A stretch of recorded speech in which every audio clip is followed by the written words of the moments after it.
இன்றைக்கு சமூக ஊடகங்களிலே மக்களால் அதிகமாக பேசப்பட்ட விடயமாக காணப்படும் ரீசார்ஜ் சம்பந்தப்பட்ட காணொலிகளை நாங்கள் அதிகமாக பார்க்கக்கூடியதாக இருந்தது. லண்டன் ஐயாவில் இருந்து இன்சூரன்ஸ் மேனேஜர் அக்கா வரைக்கும் அவர்களுடைய காணொலிகளானது மக்களால் அதிகமாக பகிரப்பட்டு கொண்டிருந்தது. அந்த விடயம் தொடர்பாக ரீசார்ஜிலே வேலை செய்கின்ற 4 பெண்கள் வேலை முடித்து வீதியால் செல்லும் போது அவர்கள் தாக்கப்பட்டிருக்கிறார்கள். அந்த விடயம் தொடர்பாக தான் இன்றைய காணொலியிலே பார்வையிட போறீர்கள். காண்டிவன் வீஸ் என்ற சேனலுக்கு நீங்க புதிதாக வந்தால் சப்ஸ்கிரைப் பண்ணி பக்கத்தில் இருக்கின்ற பெல் பட்டனை தட்டுவதன் மூலம் எமது காணொலிகளை நீங்க தொடர்ச்சியாக பார்வையிட முடியும். வாருங்கள் காணொலிக்குள் செல்வோம். வடமாகாணத்திலே மிக பிரமாண்டமான முறைகளிலே அமைக்கப்பட்டிருக்கின்ற ஒரு சுற்றுலா தலமாக காணப்படுவது ரீச்சா. இந்த ரீச்சாவிலே 400 தொழிலாளர்கள் வேலை செய்கிறார்கள். இந்த வேலை செய்பவர்கள் யுத்தத்திலே பாதிக்கப்பட்ட குடும்பத்தை சேர்ந்தவர்கள் தான் கூடுதலாக இங்கே வேலை செய்து கொண்டிருக்கிறார்கள். இந்த ரீச்சாவிலே மிகவும் பிரமாண்டமான ஒரு உணவு திருவிழாவானது நடைபெறுவது வழக்கமாக இருக்கின்றது. அதோடு இந்த ரீச்சாவானது சுற்றுலா தலமாகவும் காணப்பட்டிருக்கின்றது. தமிழர்கள், சிங்களவர்கள், முஸ்லீம் என அனைவரும் ஒன்று சேர்ந்து சனி ஞாயிற்றுக்கிழமைகளிலே ஒரு பொழுதுபோக்கக்கூடிய ஒரு அம்சங்களை கொண்ட இடமாக ரீச்சா காணப்பட்டு கொண்டிருக்கின்றது. இந்த 2 வருடமானது மிக சிறப்பாக இந்த உணவு திருவிழானது நடைபெற்று 3வது வருடமாக கடந்த வெள்ளிக்கிழமை 7, 8, 9, 10ஆம் தேதியில் வெள்ளி, சனி, ஞாயிறு, திங்கட்கிழமை 4 தினங்களிலே உணவு திருவிழானது மிக சிறப்பாக நடைபெற ஏற்பாடுகள் செய்யப்பட்டிருந்தது. அதோடு சமூக ஊடகங்களிலும் மற்றும் டிக்டாக் தளங்கள் கூடுதலான தளங்களிலே இந்த ரீச்சாவிலே உணவு திருவிழாவுக்கான முன்பதிவை செய்வதற்கான வழிமுறைகளை கூறியிருந்தார்கள். கூடுதலான உறவுகள் ஆன்லைன் மூலமாக புக்கிங் செய்து தமது உறவுகளை வாகனங்கள் பிடிச்சு தூர இடங்களில் எல்லாம் இருந்து வாகனங்கள் பிடிச்சு இந்த ரீச்சாக்கு சென்றிருந்தார்கள். சமூக ஊடகங்களிலே ரீச்சா தொடர்பான காணொலிகள் மற்றும் உணவு சம்பந்தப்பட்ட காணொலிகள் மற்றும் ரீச்சா தொடர்பான காணொலிகள் அதிகமாக பரப்பப்பட்டதால் கூடுதலான மக்கள் அந்த இடங்களை பார்வையிடுவதற்காகவும் அதோடு உணவு திருவிழாவில் பங்கு பெற்றுவதற்காகவும் வாகனங்கள் பிடித்து தூர இடங்களிலிருந்தெல்லாம் அந்த ரீச்சாவை பார்வையிடுவதற்காக சென்றிருந்தார்கள். வெள்ளிக்கிழமையிலே மிக சிறப்பாக இந்த உணவு திருவிழானது நடைபெற்றிருந்தது. சனிக்கிழமைகளிலே உணவு திருவிழா நடைபெறுவதற்கான முழுமையான ஏற்பாடுகள் செய்யப்பட்டிருந்தது. ரீச்சா நிறுவனத்தினர் எதிர்பார்த்ததை விட கூடுதலான மக்கள் அந்த ரீச்சாவிலே உணவு திருவிழாவை பங்கு பெற்றுவதற்காக வருகை தந்திருந்தார்கள். எனவே அவர்கள் அந்த உணவு திருவிழாவிலே அவர்களை மக்களை கட்டுப்படுத்த முடியாமல் அந்த ரீச்சாவினுடைய ஆன்லைன் புக்கிங்குகளை அவர்கள் நிறுத்தியிருந்தார்கள். நிறுத்தினாலும் மக்கள் அதிகமாக நேரடியாக சென்று அந்த ரீச்சாவிலே பார்வையிட வேண்டும் என வாகனங்களில் சென்றிருக்கிறார்கள். மக்கள் அதிகமாக வருகை தந்ததை இட்டு அவர்களுடைய அந்த கேட்டை பூட்டியிருக்கிறார்கள். கேட்டு பூட்டியிருந்த நேரத்திலே தான் ஒரு அசம்பாவித சம்பவங்கள் இடம்பெற்றிருக்கின்றது. கூடுதலான மக்கள் வெளிநாட்டுகளிலிருந்தும் லண்டன் பல்வேறு நாடுகளிலிருந்தும் கூடுதலான மக்கள் அதிகமாக இந்த ரீச்சாவை பார்வையிடுவதற்காக வந்திருந்தார்கள். எனினும் அன்றைய தினம் சனிக்கிழமை ஒரு துரதிர்ஷ்டவசமான ஒரு சம்பவம் நடைபெற்றிருக்கின்றது.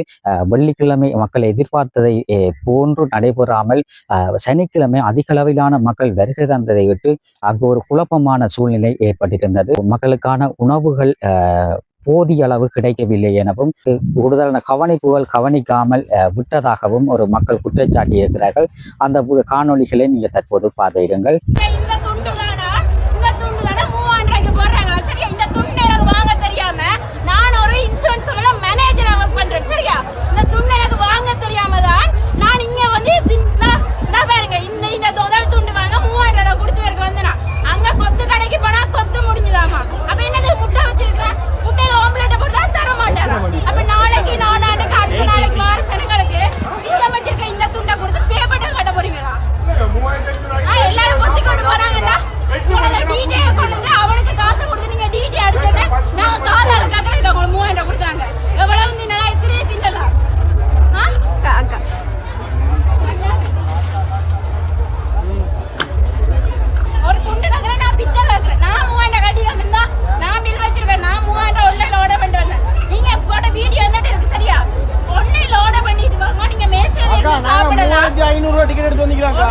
ஆர்டர் பண்ணிட்டு வாங்க, நாங்க எல்லாரும் மேசையில சாப்பிடலாம். டிக்கெட் எடுத்துட்டு வராங்க, நாங்க விஐபி மாதிரி கவனிக்க மாட்டோம். ரீச்சாவினுடைய உரிமையால் இந்த உணவு திருவிழாவில் பங்கு பெற்றிய மக்களுக்கு ஏற்பட்ட அசௌகரியங்களுக்கு மன்னிப்பு கோரியிருக்கின்றார்.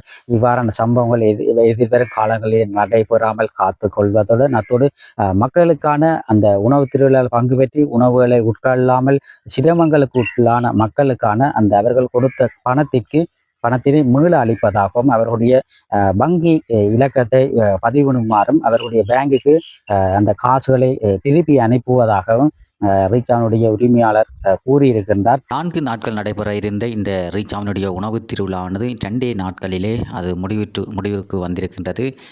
இந்த ரீச்சாவிலே ஆன்லைன் மூலம் புக் பண்ணி அந்த உணவு திருவிழாவிலே உணவுகளை பெற்றுக்கொள்ளாதவர்கள் மற்றும் ரீச்சாவிலே அனுமதிக்காமல் உள்ளுக்கு சென்று பார்வையிடாத மக்களுக்கான ரீஃபண்ட் அவர்களுடைய காசுகளை திருப்பி அனுப்புவதாக ரீச்சாவினுடைய உரிமையாளர் கூறியிருக்கின்றார்.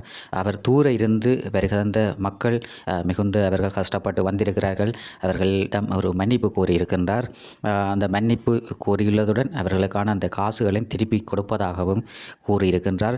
அவர் பிழைகளை ஏற்றுக்கொண்டு அந்த பிழைகளுக்கான மன்னிப்பும் கேட்டிருக்கின்றார். சிலர் திட்டமிட்ட ரீதியிலே இந்த உணவு திருவிழாவை குழப்புவதற்காக பல நாள் திட்டமிட்டிருப்பதாகவும் அத்துடன் பலர் இதனை குழப்புவதற்கு மது அருந்திவிட்டு வந்திருந்ததாகவும் பல பேருடைய எதிர்பார்ப்பானது அதனை குழப்ப வேண்டுமென வந்தவர்கள் வெற்றி கண்டிருப்பதாகவும் பாஸ்கரன் அவர்கள் ரீச்சாவினுடைய உரிமையாளர் கூறியிருக்கின்றார். தான் அரசியலுக்கு வரப்போகின்றன என ஏங்கினவர்கள் இந்த ரீச்சாவை குழப்ப வேண்டும் என கனவு கண்டு அதனை குழப்பியிருக்கிறார்கள். திட்டமிட்ட ரீதியிலே இந்த குரோதமான மனப்பாங்கு கொண்டு இதனை குழப்பியிருப்பதாக ரீச்சாவினுடைய உரிமையாளர் கூறியிருக்கின்றார். இவ்வாறான குரோத மனப்பாங்கு கொண்டவர்கள் வெற்றி காண்பதில்லை எனவும் தமக்கு அதிகளவிலான புலம்பெயர் தேசத்தில் இருக்கின்ற உறவுகளும் ஈழத்தில் இருக்கின்ற உறவுகளும் இந்த ரீச்சாவினை பார்வையிட வருவதுடன் அத்தோடு இந்த உணவு திருவிழாவிலே இந்த சம்பவங்கள் நடைபெற்ற பின்னும் தனக்கு தொலைபேசி ஊடாக பல உறவுகள் தமக்கு ஆதரவு தந்து கொண்டே தொடர்ச்சியாக இருப்பதாகவும் ரீச்சா உரிமையாளர் கூறியிருக்கிறார். அத்தோடு இந்த பலருடைய திட்டமிட்ட ரீதியிலே இந்த சம்பவம் நடைபெற்றிருப்பதாகவும் அவர் கூறியிருக்கின்றார்.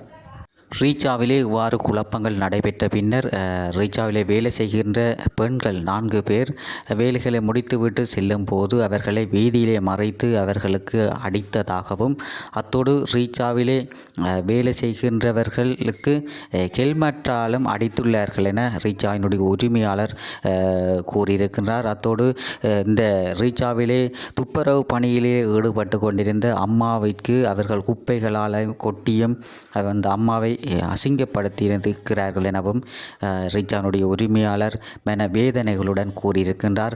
இவ்வாறான சம்பவங்கள் இனிவரும் காலங்களிலே இடம்பெறாமல் தொடர்ச்சியாக மீண்டும் இந்த உணவு திருவிழா சிறப்பாக நடைபெறும் என ஒரு மக்களுக்கு ஒரு நல்ல ஒரு செய்தியை கூறியிருக்கின்றார்.